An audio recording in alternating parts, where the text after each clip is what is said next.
Have you ever wondered why you are in your current situation, position, or season of life? In the book of Esther, chapter 4, verse 14, we read, "Who knows but that you have come to your royal position for such a time as this?"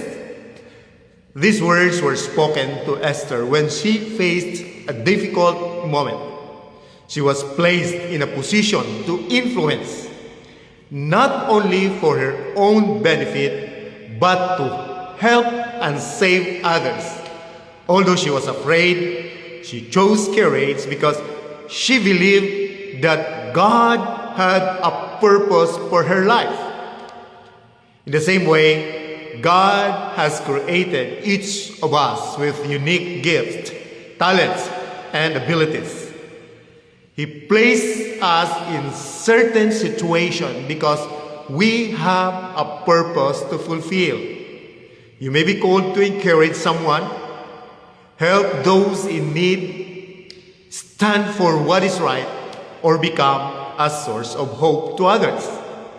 Your presence matters and your actions can make a difference. Remember, you are here at this moment for such a time as this.